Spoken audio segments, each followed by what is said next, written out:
The sponsor has been identified, but unlike most television programs, the performer hasn't been provided with a script. As a matter of fact, I have been permitted to choose my own words and discuss my own ideas regarding the choice that we faced.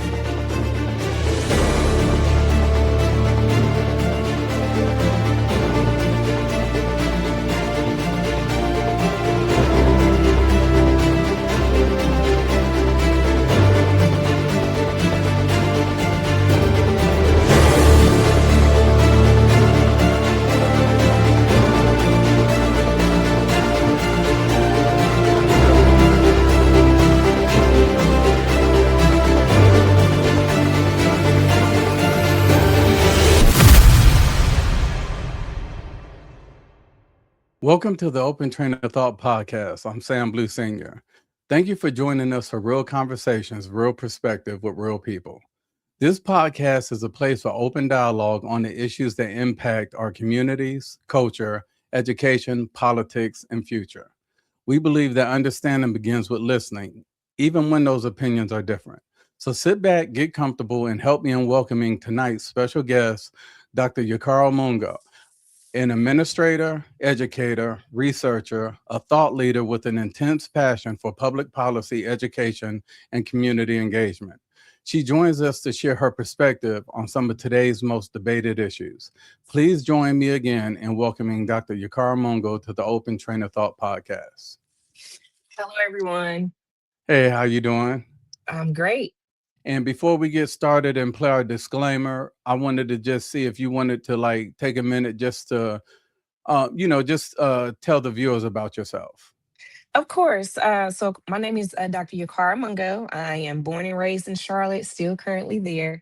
And I've been an educator pretty much my entire career. That was the first time out of school. I am a former homeschool mom, turned into a founder of a micro school, a private school. And of course, with that, I became more of an advocate for freedom of education and just teaching the parents, they have various options. And I'm glad to be here today just to share my opinions and my thoughts on the various things that we have going on that is definitely affecting our society. Okay, I really appreciate that. And before we go a little further, because we are going to be giving our own opinions about some policies, possibly, and some other things that may, deal with general statute, I just want to play our disclaimer. This podcast is for informational and entertainment purposes only. Views expressed are those of the host and guest and do not represent any organizations. Discussions on politics, policies, and current events are based on opinions and available information, which may change. This podcast does not provide professional advice, so listeners should research and verify information independently. Host and guests are not liable for any decisions or outcomes based on the content. All right, so we are going to dig right in. And the first thing that we want to talk about is the dilution of the Black vote. A lot of people talk about it. Some people, it's a lot of information out there, but I think having your perspective, because you have a real thorough background, higher education, you've dealt with both, a lot with the community, but I think you do a lot of community outreach, and I feel you're empowering the youth to kind of build their own, be self-sustaining. And I feel that's really important. But what I wanted to ask you is Black political influence changing? And how do you feel, I would say in the last 20 years, how that has gone? And if we have lost that, if the Black vote power has gotten stronger or the same? I believe, or I kind of see it as the political influence has grown in visibility per se, but not actually in the power. We see more of us in these positions, but when it comes to the final decision making, I have not seen as strong as an influence that I feel like it should be. Like specifically, like here in my area in Charlotte, we have the west side of Charlotte, which used to be a very thriving Black part of Charlotte. It has been going downhill. And you constantly hear them saying, oh, we're going to have these meetings. Hey, we're going to push this money out for people to push businesses and things like that. And we have other Black people in the community that are stepping up to lead it, and it still hasn't gone anywhere. We hear a lot of talk. We see a lot of people running around as if they're putting out the work. But then the final conclusion, or at the end of the day, a lot of change and impact that impacts us isn't taking place. Yeah.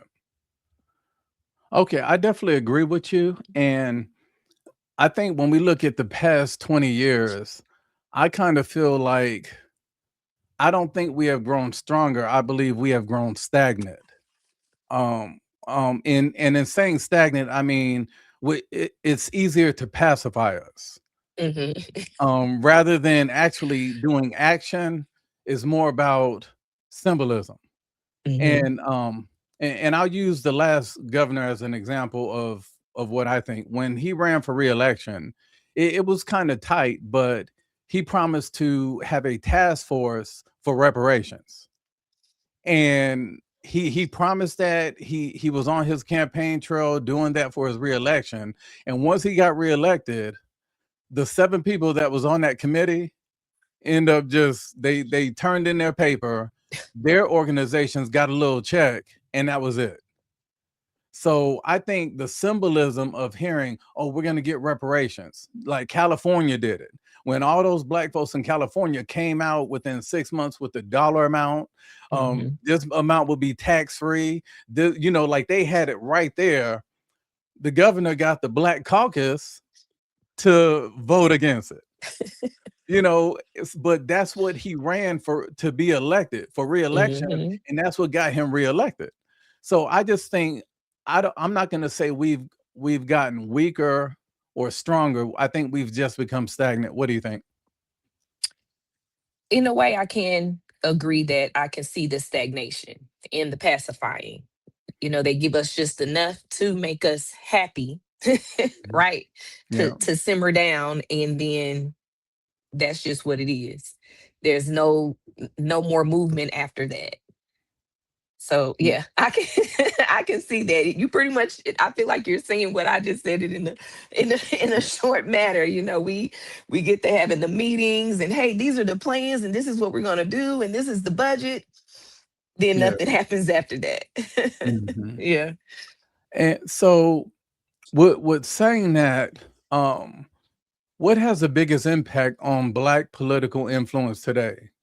Is it voter turnout, redistricting, population changes, party loyalty, or something else? I'm gonna say voter turnout and the redistricting, because party loyalty, I feel like a lot of our Black communities, they've been with that certain party that they've been with for years, and they haven't really moved around much. But voter turnout, some years we've had wonderful turnout. We even had the youth, once they became of age, to be able to go and vote. But then now, if you do go out into the community, I've heard a lot of the youth, because that's what is making up our community now. They somehow they don't feel that them showing up and turning out and voting will make a difference. But then you do have the redistricting going on out in the community, which is, for one, confusing a lot of people. They're confusing a lot of people. And I'm going to say a lot of us, if it's too much work for us to figure out who's now serving our area and where we need to go now to vote, because they, change what we're supposed to be doing. And this area is now district, so and so. We like, okay, forget about it. And I've heard this. This is feedback I've heard directly in the community. So I think those two together is on kind of move ahead of the others, So. And I also think that, to me, complication means deception.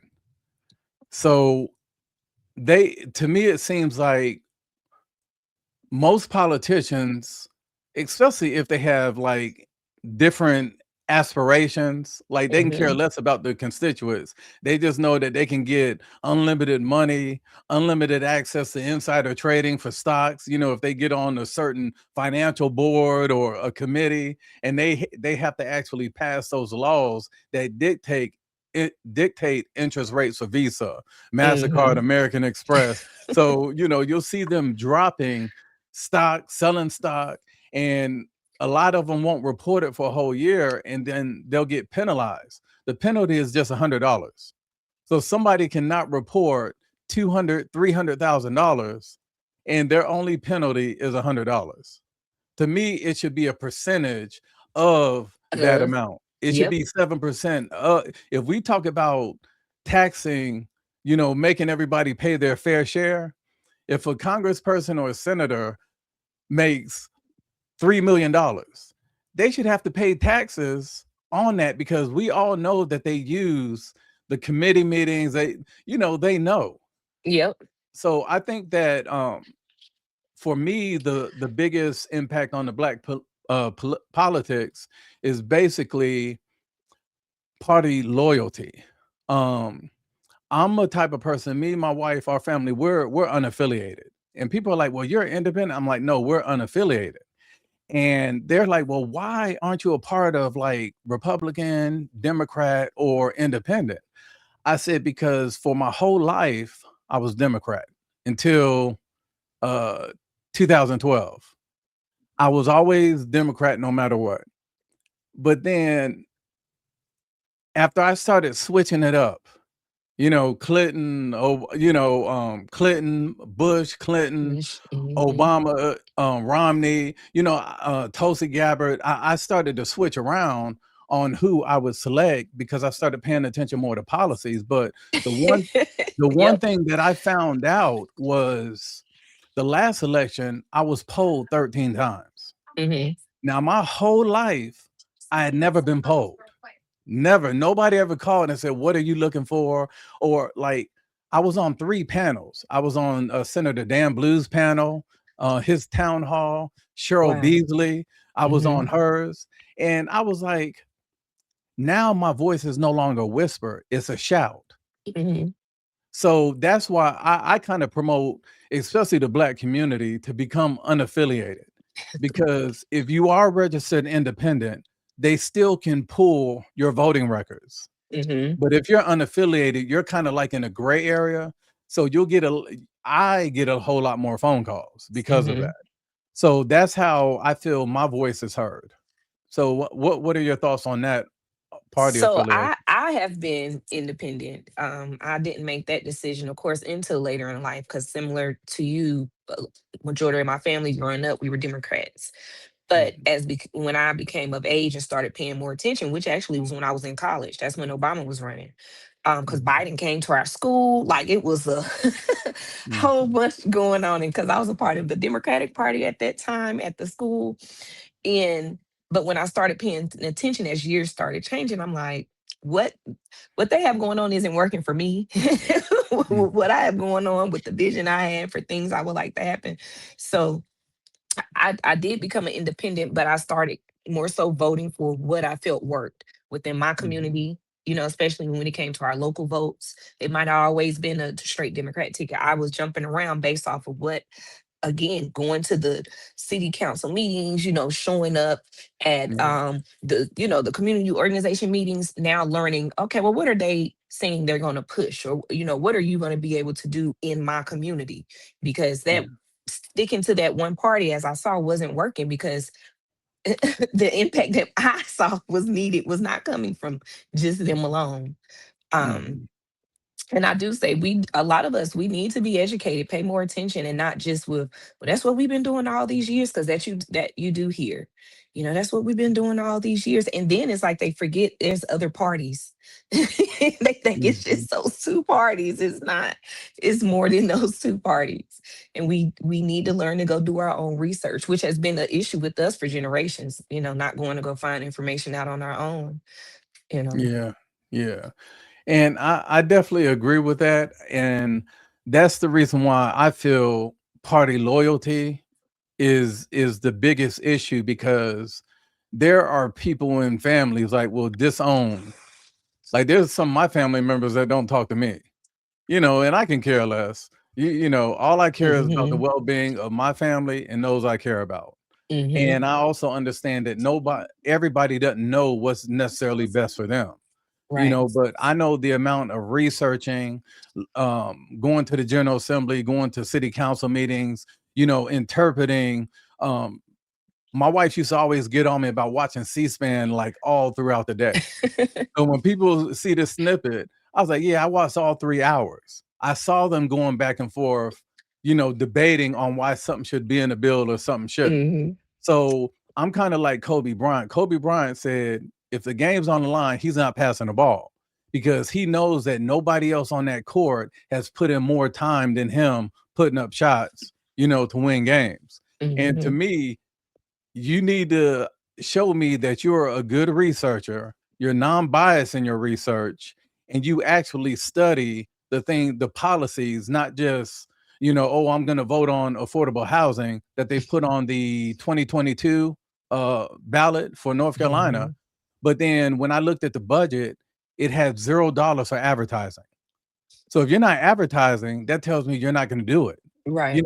You just want that money to sit in that account for 3 years, and then you can reallocate it to something else. Mhm.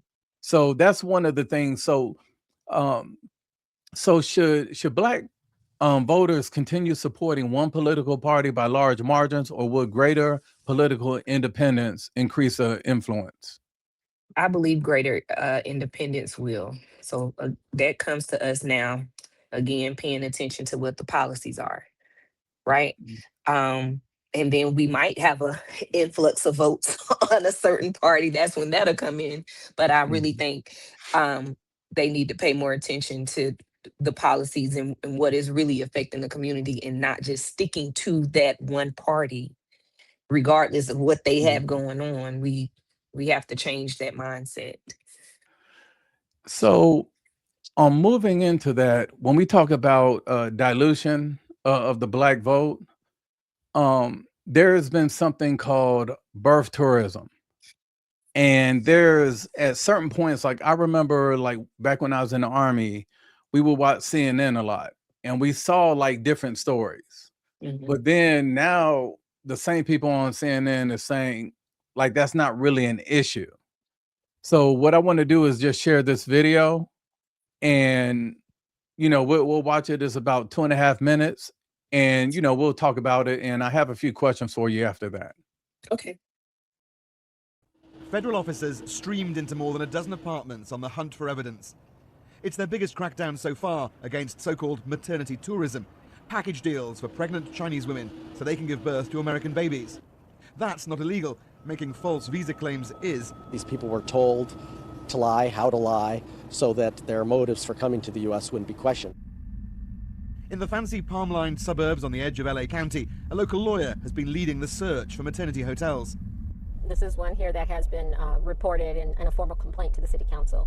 They're essentially maternity motels where they rent out 3 to 4 rooms in the home to pregnant women that are coming from China and giving birth to get the dual citizenship. And there's a few in this just one little estate here? Yeah, 3 and just a couple of yards from one another. We knocked at one of the places she identified. Hello, sir. Hi there. The residents didn't want to go on camera, but confirmed friends had come, paid to stay here, and had their babies in order to get an American passport. Neighbours noticed many different pregnant women staying in one house.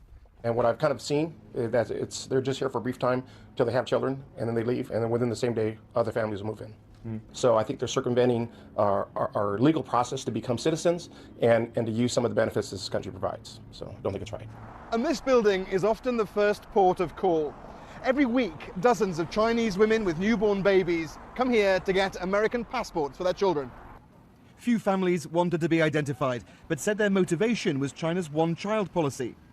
I want to here to deliver the baby because in China don't allow to have second baby. The U.S. passport is not important. Others admitted the lure of citizenship was strong. Having an American passport, she said, he can make his own choice in the future about where and how to live when he's an adult. Okay, I ended that a little early because I think what we played it kind of like gave the gist of where I feel, the discussion should go. Mhm. So when you see that, and I'm pretty sure you have heard of birth tourism before. Yeah. And we just had, I think last week, the Supreme Court had basically said that it doesn't matter if your parents are here illegal or legal. If they cross over the border and have that baby is a U.S. citizen. Mhm. So they get all the rights, Social Security, passport, That's the everything. 14th Amendment. Yep. Mhm. And well, the thing when it comes to the one thing that I saw that two of the conservative justices sided with the liberal justices. And but the one thing that I've never seen a Supreme Court justice do is vote for something and then write a dissent against it. And the two Supreme Court justices that voted with, I think Kavanaugh and what was the other one? Uh, they both wrote dissents. And the one thing that they said, the reason why they did that was because they said that they didn't agree with birthright citizenship as it is as the video that we saw. Mhm. But what they said was that it needs to be changed in the Constitution Mhm. and or through amendments. But they didn't agree with it because they feel that that's what's draining our Social Security, the Medicaid, everything is going.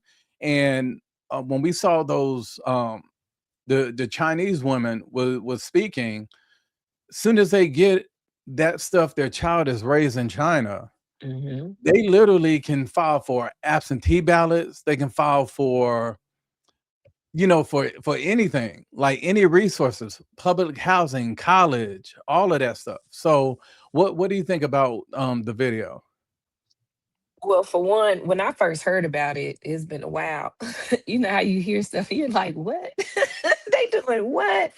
And it came because it was just the ladies' discussion. We started seeing more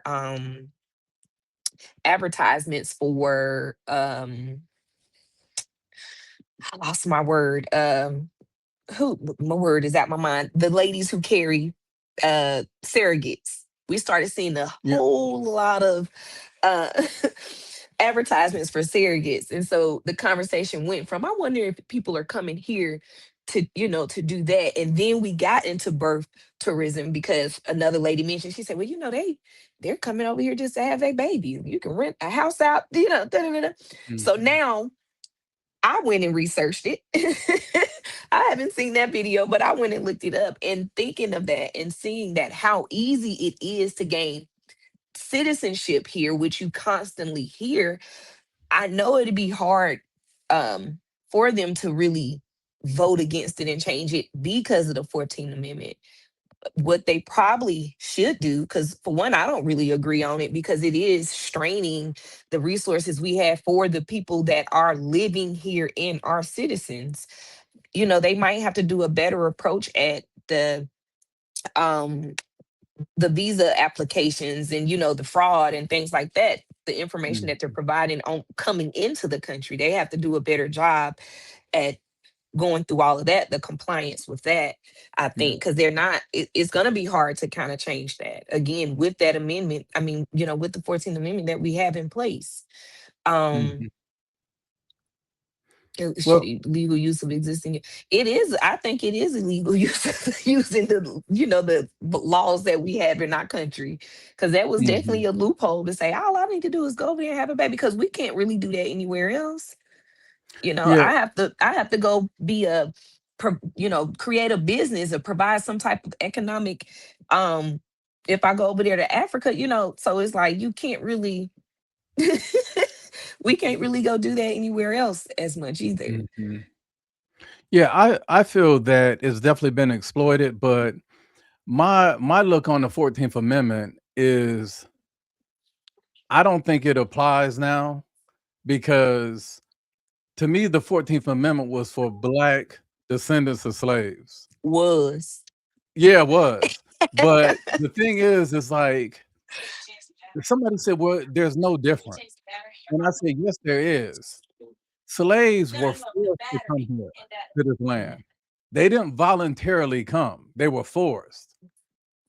And I said, the people that are now getting it, they wasn't forced. They came here willingly to find a better life, but kind of like to just take a shortcut.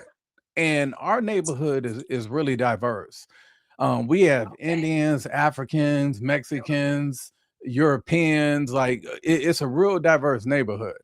And when I see like some of my neighbors, like they go through the process to get citizenship, like they get a job so they can show that they're contributing to like the tax system. They're learning English and they're doing all this work. And when I've spoken to some of them, they're like, they don't believe in birthright citizenship because they're like, I had to work to get citizenship. Right. And my neighbor was like, it makes my citizenship seem small now because so many, they're like just handing it out, and I think that's something that I look at it as. I felt like, Black folks got taught into giving up something else. We're being diluted. The 14th Amendment to me was ours. We had claim on it. And now, because it was brought up, now it's no longer ours. So that's something else taken from us. What do you think? That's why I say was. It was intended for us, That's why it was established. But I mean, I take it as they put it out there and that's how it is. I feel like once the loophole was seen, it was now work smart and not hard. They did their research to find what laws could they use to gain their citizenship versus going through all the other processes that they had in place, which was a smart move. Now, do I agree with it? No, because again, like I said, we can't go do this anywhere else. And we're already straining the resources we have for the citizens that are here, right? But I know that amendment they put in place and it's not still there just for the historical context. It's for anybody that it can apply to now. And that's just that's just what it is at this point. They will have to go do a whole nother vote on that. And how that'll go. Again, that'll come these votes from those people who don't even live here anymore. They will be using those absentee ballot, votes to vote against it. So it's like, how are we going to fight against it? What against could those possibly change? For one, that 14th Amendment that is being used to uphold birthrights, more so to uphold birthright citizenship, because that's going to be a long process. And the reason, and they knew they couldn't vote against it. And I just say this is just my opinion because they was going to open up a whole nother can of worms. Yeah, I think I kind of like agree. Like everybody I was speaking to for the last 6 months was saying like it's going to be upheld because of adapting like today's times, I guess. But I feel that if they've taken that, what I heard them doing now is if you're pregnant, if you come to the border, you're turned away. It don't matter what, you're turned away. They're basically going to back when they did when immigrants was first coming through Ellis Isle. And if you were a woman and you were pregnant, you wasn't married or anything, but if you was pregnant, if you was sick, they take your temperature, all those things, you were turned away because birthright citizenship. So they were like, turning people away. The only women that was pregnant that got through were women that had like good reading skills. They could contribute to the U.S. society. We don't need no more contribution to. Oh yeah, I mean that's how I look. Like take care of Black folks. We don't need nobody else to contribute nothing. Yeah, so I think that has changed, but now I think last month they broke up like 300 of those birth tourism places in California alone. They're up in Michigan. I think they've shut down like 60 buildings that was doing birth tourism. And when they was interviewing one lady, she said she paid about $40,000, and they keep her for, she comes like before a 6-month period, but basically she stays, she does a 6-month visa. She'll say that she's leaving, but they stay at that hotel or in that house and have their baby. And then once they apply, then they go back to China, or then they go back to Europe or Russia or wherever they came from. And there's so many, I think they said there's over 1 million absentee ballots that are sent to China every election, because they're citizens. Yeah. So you have 1 million people strong. So I tell people, like, they show up, they vote. The only way they get us out to vote is if they get us emotional. They gaslight us with something. And when I say gaslight, I'm just talking about, when that preacher is finishing that sermon, he start hooting, okay, it's time to get up out. So everybody Right. starts standing up, clapping. So I just think that, from what you're saying, I feel you don't agree with birth tourism. And unfortunately it was taken, but I think they are gonna do something to, like, not necessarily change the 14th Amendment, but they're gonna do more enforcement to keep people out. What do you think? That's what I was saying. That's what they're gonna have to do. They're gonna have to, update some type of processes, enforce, where the visa enforcement needs to be stricter. Definitely, they're gonna have to, increase those rules, those regulations, because I think that's about the only option that they're gonna have to be able to put some type of handle on that. Okay. Well, I think we talked about that some, and would you agree that that's part of working hand in hand in diluting the Black vote? Not really, I wouldn't say, because it's not, it still isn't, I wouldn't say directly increasing our numbers that we have to be able to vote. Just because they have these additional numbers out there is still not doing anything about the Black citizens that are here that can vote. They just need to pay more attention to what they're voting about and what they're voting for, and go and vote. Go and show up as they would. I really just think that's more so about issue. Like you said, they have to get us emotional to really do something. In that case, we need to be emotional all the time about everything. Hey, that mindset of don't let them play with us. We need to pay more attention all the time. It still doesn't change who we have over here. I don't think. Yeah, I think that's the power of true boycotting. I tell people now, the boycotts that are done now, that's just games. But I said, when you look back to the bus boycott where it lasted 18 months, Black folks, they organized. You have people carpooling, getting people to where they needed to be, and they shut it down for 18 months. I think Here, we're so used to being the convenience. We don't want to be inconvenienced no more, so we can't yeah, I mean, stick to kind of spoiled. it. Yeah, I think we're kind of spoiled, and I think Yeah. that we, to me, just because somebody is famous saying something, that doesn't make me listen to them more. So when I see like a lot of famous people endorsing politicians, I don't look at that as anything, because they don't live in the real world. Somebody that has a net worth of $30 million or $100 million, You're not in my tax bracket or in they my don't know what neighborhood. it's like to go to the gas tank and gas is high. Right. They probably have a truck come to their house and like DJ Khaled. He has The a drive. truck that comes and fills his car up at his house. Right. So I don't, I just feel like we're relying too much on the entertainers, and when they What don't looks live in the good. real world. Right. But Right. I think that we're going with that. I think it goes into our next topic that I wanted to talk to you about, the public versus private schools.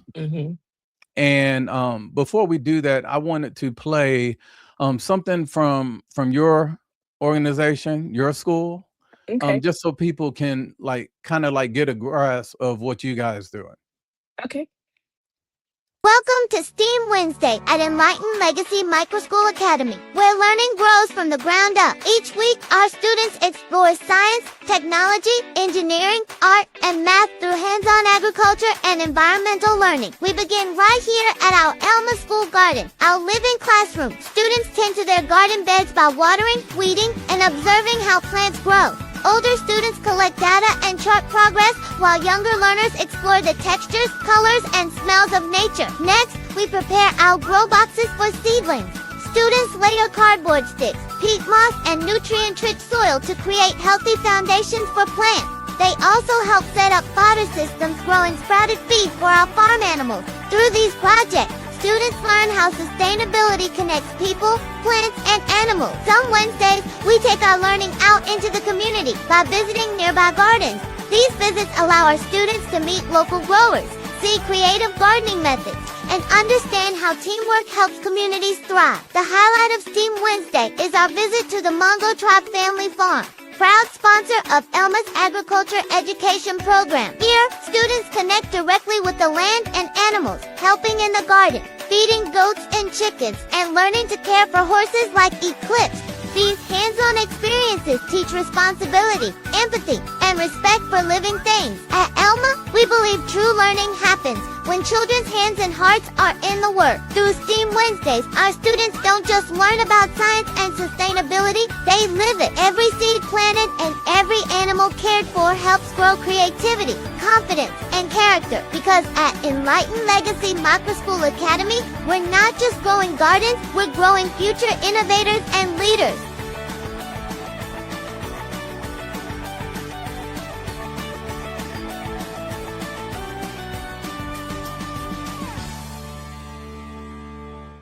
That was amazing. That to me, I consider that empowerment. You know, when Yes. I hear people talking about we need to stand up, we need to do what we need to do, and I'm like, do you grow your own food? Hmm. So how can you do a uprising and you can't even take care of yourself? You know, do you go to the shooting range? Are you proficient? You know, like it's all those things that you have to be. To me, I want you to kind of like talk about, you know, what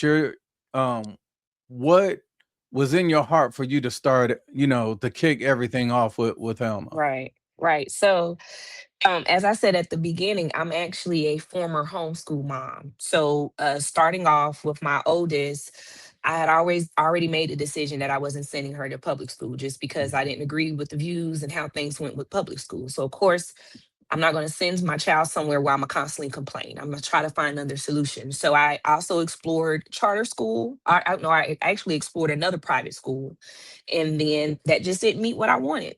Moved to a charter school. I was all right with it, but it still wasn't what I wanted.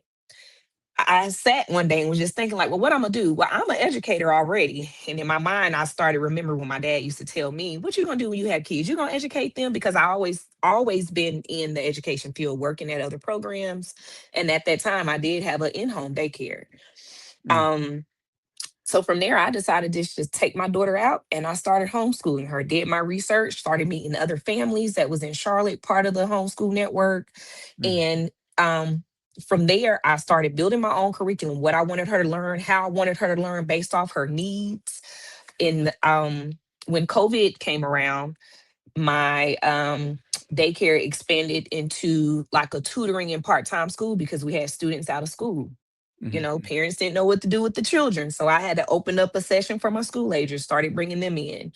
From there, I had a few parents that were saying, why you just want to start a private school? You just need to start a private school. In my mind, I thought it had to be this big, extravagant building. And mhm, after a while, with me still doing the homeschooling with my oldest at the time, I don't have to start that way. I can start with what I see fit, right? With what I already mhm, was doing. I did my research. I saw what I needed to do to start a private school. I also learned about the opportunity scholarships that the families could use to make private school affordable for them. And then from there, I just started growing out my private school side. Um, And as the years went on, I started learning about educational hubs, micro schools, and things like that across other Mm, areas in other states. And I just made my final decision that I wanted to make it into a micro school because I wanted to keep it small. We have small learning environments for the students. We right now we started ushering in therapeutic learning spaces where children can be screened. I know a lot of parents didn't understand how their children were learning. You know, they thought they had some type of disability or just wasn't it, because actually that's what they were being told from other schools. So I started paying attention to the need of the parents, the families, the students that I was serving.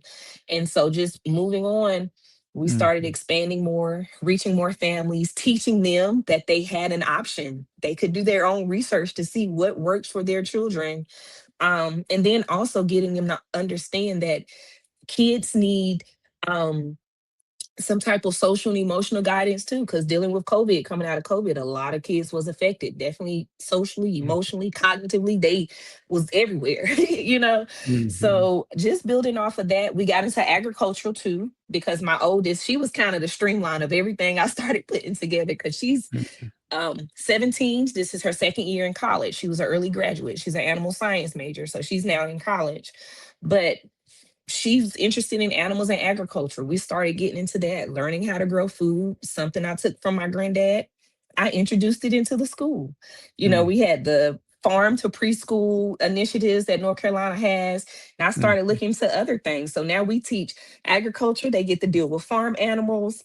I mean, and then even our older kids, we have a program for them, middle and high schoolers. They start getting into a trade of interest. You know, I push mhm, college, but I also push entrepreneurial trade work. Just mhm. kind of meeting the students where they are, from infants all the way to 12th grade. We've built our own learning community. So, you know how they say, build it and they will come. And then also, I've found my like minded families that our model fits. Oh yeah, that's amazing. Like I said, when I first saw the videos, and I didn't even show the one about them preparing to, for ballots and Yes. running, like that is like so amazing. And I'm probably gonna share that also on the channel, just if you're fine with that. But Yeah. Yeah. to Yeah. me, that's more about what our kids need now. Like, I tell people the sand and stone are made out the same material. Hmm. But when water comes, the stone will still stand, but the sand will break down. So I tell parents all the time, do you want your child to have a foundation of sand, or do you want them to have a foundation of stone? Right. So I think what you guys are doing is really good. But I just had a couple of questions for you, when it Hmm. pertaining to that. So if you had the complete freedom to choose, where would you send your child today? Public school, private school, charter school, or just homeschool, and why? Right now, it would be a homeschool still, only because I know I still have the complete freedom um, to allow my child to learn the best way that they learn. Mhm, Or if in the course with being a homeschooler, we have hubs, you know, we can do part-time at other different programs, but I would still choose homeschool. That's what worked best for me. That with me being a homeschool parent and seeing what I could do with the first child I had, because I had three mm, kids, I amazed myself with seeing my dedication and really paying attention and using my resources, what I could support my child to becoming and get mm. her to in life already. So I would definitely say homeschool. And of course, you have to have that time and be able to do that. I know that model doesn't fit for every parent. And that was another reason why I decided to do what I did. Because a lot of parents, it's like, I can't, my life isn't set up where I can do that. And I get it, so. Mhm. So I was just reading through some stats for North Carolina, and I saw that in the last 2 years, 12,000 students have gone from public school to private, charter, and homeschool. Mhm. And what would you, for you hearing those numbers, 12,000, I think it equated to like $93 million in attendance funding. because every student gets a certain, that public school system gets a certain Mm-hmm. amount of money. I had Dr. McCrae on here, our very first episode, and she was saying for North Carolina, it's about 13,000 per student. Mm-hmm. So that 12,000 equated to a loss from the public school of 93,000.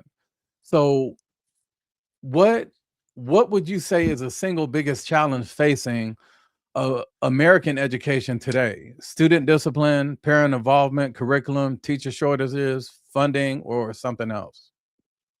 Um, I'm going to say something else, but the teacher shortage, the parent involvement, and the curriculum, and of course, student discipline is all together is one of the main reasons because they have the funding, right? And I only say that because with the public schools, they're receiving about $13,000 per kid. Private school, if they do scholarship alone, is only receiving about $9,000 per child.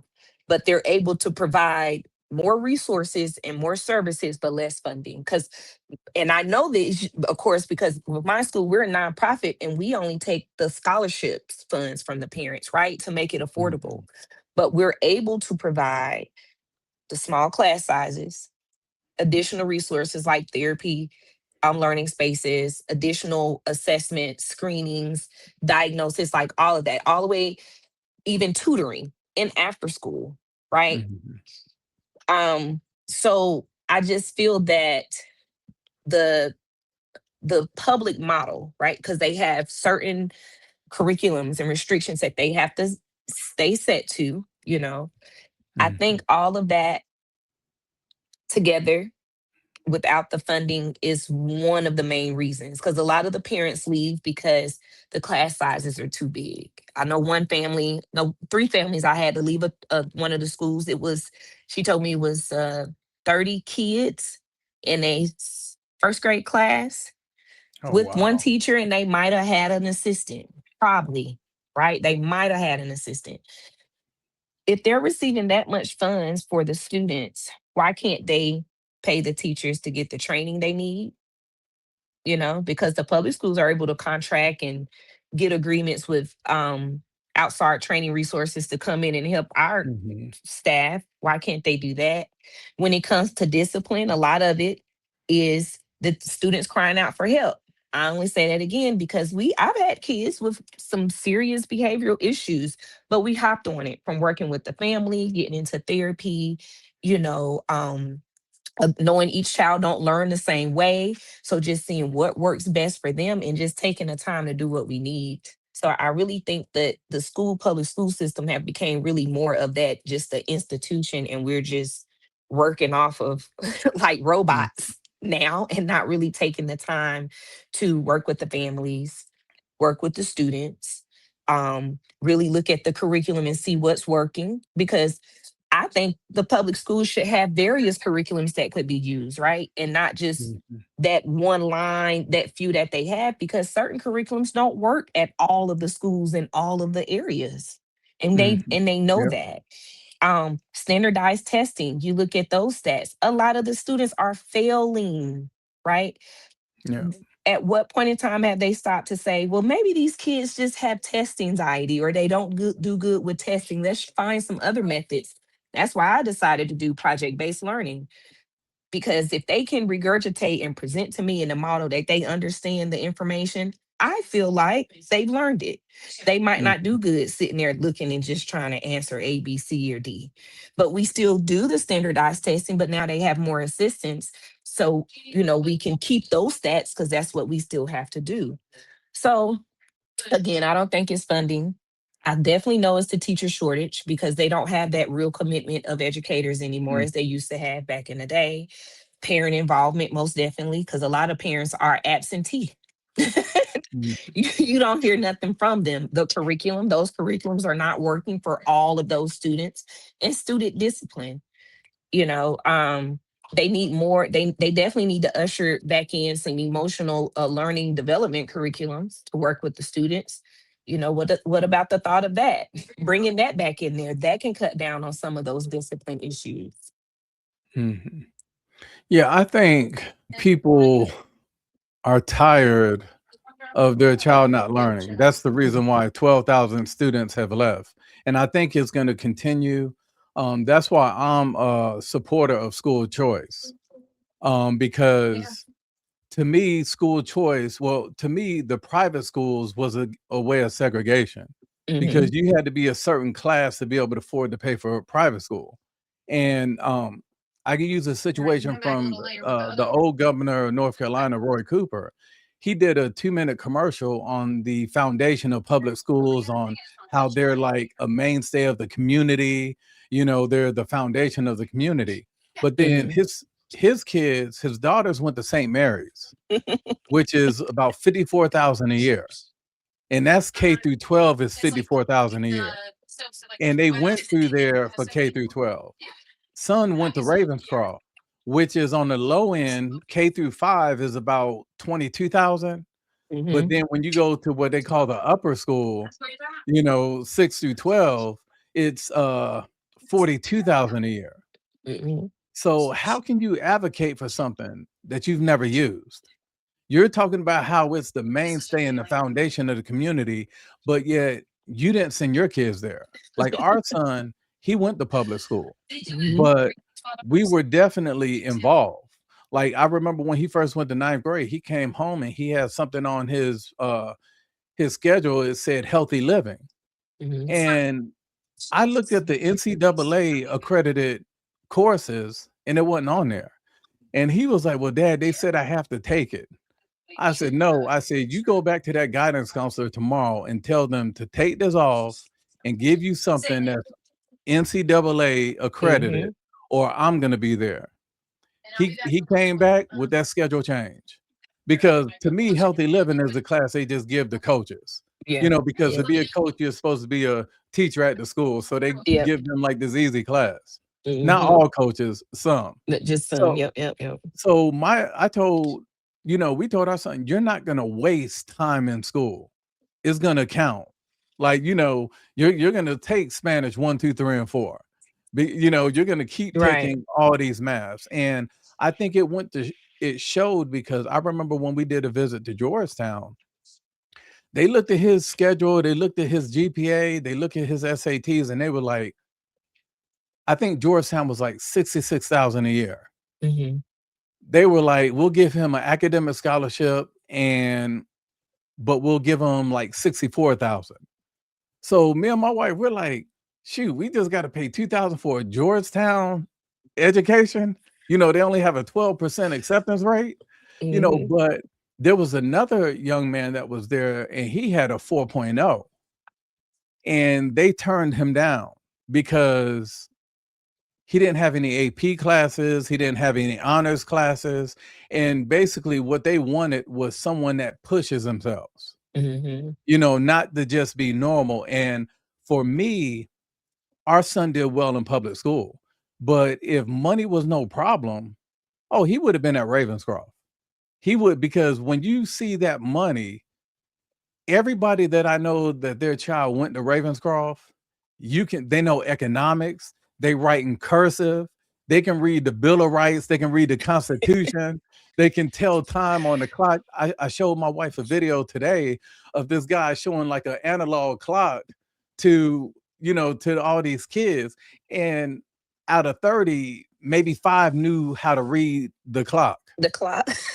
And I think it's just bad, so I support school choice because I feel that, back in the days, it was mostly white folks that was able to afford to send their kids to private school and learn economics, where in public school, economics is an elective. Mm-hmm. Certain things are electives, when in private school, it's kind of like It mandatory. was mandatory, yeah. Because I'm a private school kid. I started out in private school and then my Mhm, parents transitioned me into public school. And I was way ahead. I remember mhm, they took me out and sent me to a public elementary school, sent me back because I'm in class telling the teacher, that's not right. I already had learned, mm, I already learned that. That's not how that go. So with myself knowing the decisions my parents made, and what they were able to do for me, again, that was one of the when I started having children, it's like, okay, well, I'm gonna pay more attention to where I decide to send when I started out, my oldest, where I decided to send her, what I'm going to do. And just again, remember what my dad said in my head, what decision you gonna make with educating your children? And he used to push on me, are you gonna allow people that, and I don't know why he used to holler this, but now I get it. He was like, are you gonna allow people that don't even look like her to try to tell her about her history and teach her what you think she needs to know? And I started thinking about that. I said, you know what, you kind of right. Because in my area at the time, unless I drove all the way somewhere else across town, like I was already doing with that private school, with that charter school, she wasn't going to get that. She wasn't going to get that. So like even our students in our school now, they can read an analog clock. Some of them, in the way we do grade levels, they might be on they grade level for one of the subjects, but I guarantee you each of my students are on a higher grade level for like a math or a language, because we meet them where they are and we continue to challenge them. And we do foreign language, we do music, cursive writing, that's no longer in school. We don't do a lot of technology, but they're able to do it to work on their projects. But we do a lot of handwriting. If you look at now elementary students, some of the middle schoolers, their penmanship is terrible. High schoolers is terrible. Like, And it's this penmanship. And I've constantly, like, if somebody look at my Facebook page, a few times I kept posting about penmanship is directly linked to how your brain functions.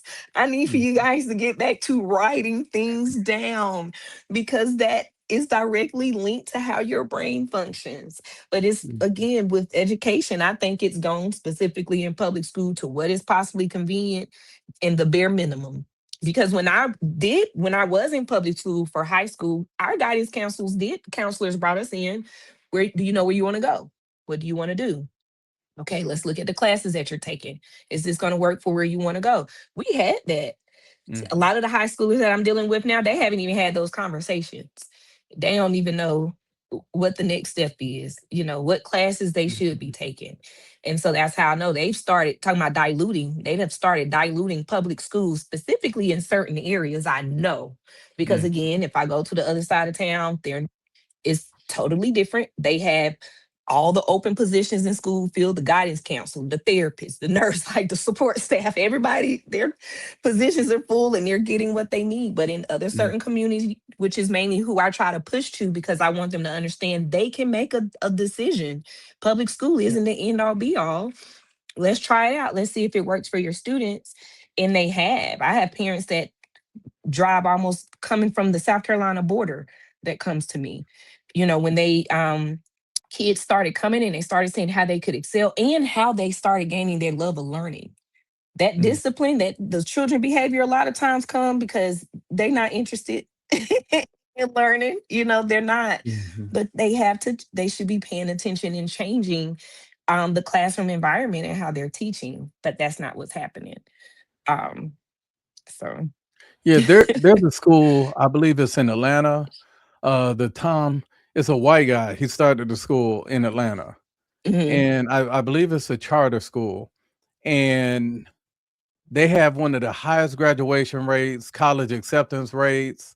And he used to be on TikTok. He was dancing. He was doing the Dougie. He was like with the kids. They was doing like skits and stuff. And the kids were just so excited.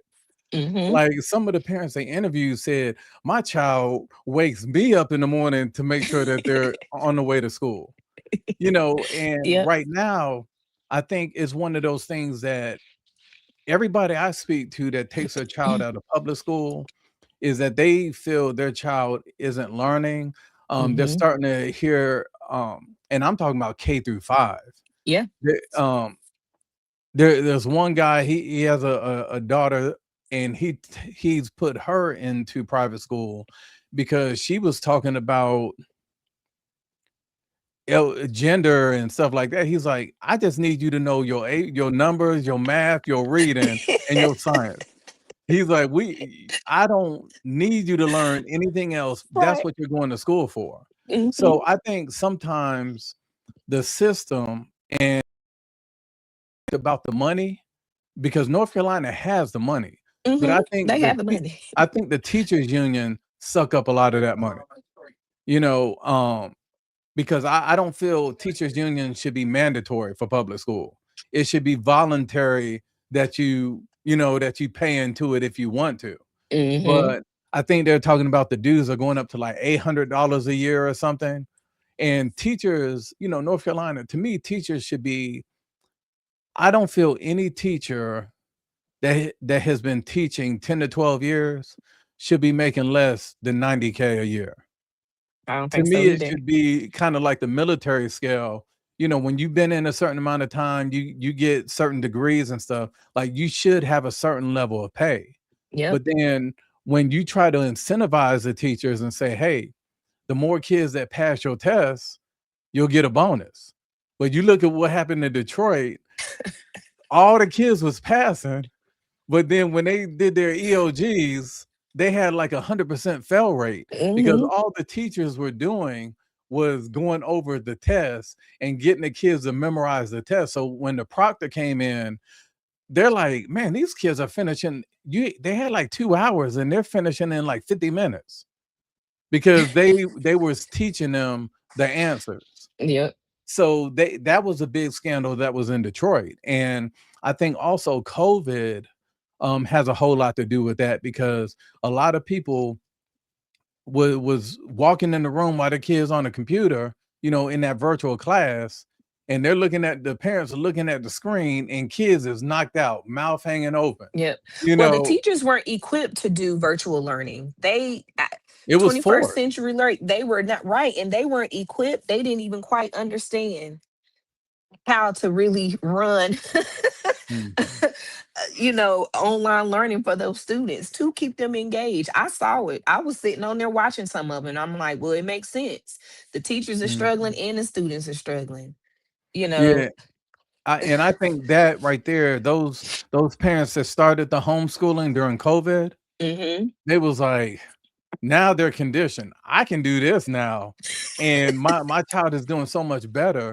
And then you had, I remember me and my wife would go out to lunch, and there's a one of the parks here in Raleigh, and we would go out there, and next thing I know, I see all these white kids coming out of nowhere, and it's during COVID. yep, They're having recess. Like, they're making sure their kids are interacting. getting out, No yep, mask on, they can see smiles, they can see emotions, they can see, like, that hurt the Black community the worst. Out of hmm all the statistics, we were hit because we let all these folks tell us what to do with our kids, yep, and we were content with it. hmm So that's why I like school choice.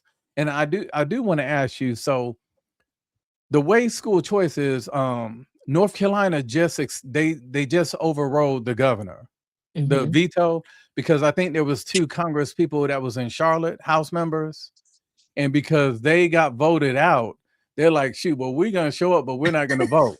yep, So the GOP overrode like 4 of the bills that the governor vetoed. One was about immigration, working with yep, ICE. One was hmm about the school choice, because even though it was approved federally, the state assembly and general assembly has to approve it and put in, into regular into general the play. statute. So Yep, now I think once those funds start being allocated to follow, because one of the questions I was going to ask you is, should education funding follow the student instead of the school district? I And think it should follow the student. I'm an advocate. Some people are against that, I think, because they have friends that are teachers and stuff. And North Carolina had that last year, the $35 million shortfall from hmm Department of Education. But I think that's a sign for teachers or school systems and districts to step their game up. Yeah, Start yep. teaching, because you're Start having teaching. kids in 2026 graduate from high school and they can't read. You look at Baltimore, Maryland, which they spend the most per student out of all the country, hmm and they have the worst fail rate, like less than 8% Because it's like, of who's their getting students. paid? Yeah, so and Who's they get getting most paid? funding.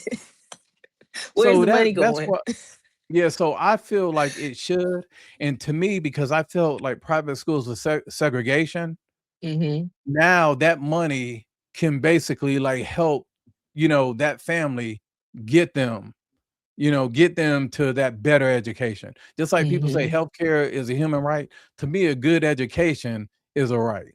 Yes. Yes, it is. It is. And I definitely agree with that. I think it should follow the student. It definitely should follow the student because, for instance, CMS, certain schools, I hate to say, Mhm. because it's attendance based. They still claiming kids are there and they know they're gone. They've Yeah. transitioned out. They've moved out of the school already, but you're still claiming attendance to claim funds when these are funds that could have been followed that student wherever else they decided to go. Right. Mhm. So again, I feel like our families, they need to be educated on, I have a choice. With Mhm. the charter schools are usually they have some type of specialization, whether it's a STEM or arts. Some of them have a specialization. Look into those options. I know some of the public schools were set up like that. Um, but now that I look at them, I don't know how much of a good effect they've still had on the community because you still have Mhm. students that are being pulled, that the parents aren't satisfied, the students aren't learning, um, and they're trying to figure out something else because they don't know what to do now at this point. I know Yeah. I was in another conversation where we were going back and forth, and it was a big debate on should the funding be increased on the side for the private side? Should they increase the amount that they were providing in the opportunity scholarship budget and the Mm. ESA funds and things like that? And I know me and one guy got into it because he was like, well, if the private schools want all the money, they need to be able to, what they going to do about the students that have the IEPs and I said, well, we have ESA funds. That's one thing a lot of people didn't even know. There's Mm. a side that's ESA that provides additional fundings for families to be able to go get additional tutoring, after school programs, additional materials, supporting programs for their child. Mm. Because a lot of times, again, the public school system isn't quite providing all of that for them. They're just sticking them in one classroom with all the other Yeah. kids that might have IEPs, and they're not doing much of anything. They can Yeah. still learn. Oh, You still have to definitely. provide them some type of curriculum and activities, right? And they weren't doing that. And so that's why I was like, it's important again that a lot of people educate themselves on what my options are. Where can I go to get the funding to help Mhm. me decide if I want to do private? And then you can shop around, check out the schools, see which one is in your budget to be able to afford. Like, of course, like one of mine's, we've priced our school, and of course, because we're nonprofit, so we get sponsors and donations that help to offset those Mhm. things. We accept what the scholarship provides. We just ask the parents if you can afford that application fee. That also helps get all the students materials. Mhm. Public school, they get all the money and they still want you to buy over half the supplies that's sitting in the Oh, yeah, classroom. They come with they this send home that list on long day 1. list. Yes, we don't do that. Their application fee, their resource fee goes into their student supplies for the entire year. We just ask them, get the book bags. We even started finding wholesale discounts for uniforms to the Mhm. shirts about $3 now. We work to make education affordable for those families so it won't be as hard. Because one thing is, how you say some of those families that could afford it, we want it to be affordable for them. We want them to be able Mm. to have that experience and for their children to be in a learning environment to learn as much as they can learn. Yeah, that was definitely, a lot that you shared from your program and just your experience, and I definitely want to thank you for joining us this evening. Thank And you. I'm not sure how the weather it is, but it was throwing down here earlier, so I was hoping that the power didn't pop out. Yeah. But I definitely appreciate you sharing your insight on those things and just your perspective and point of view. I do want to let the viewers know, or anyone watching, that um, she wasn't speaking on. Neither one of us was speaking on behalf of a specific organization. It was our own personal opinion.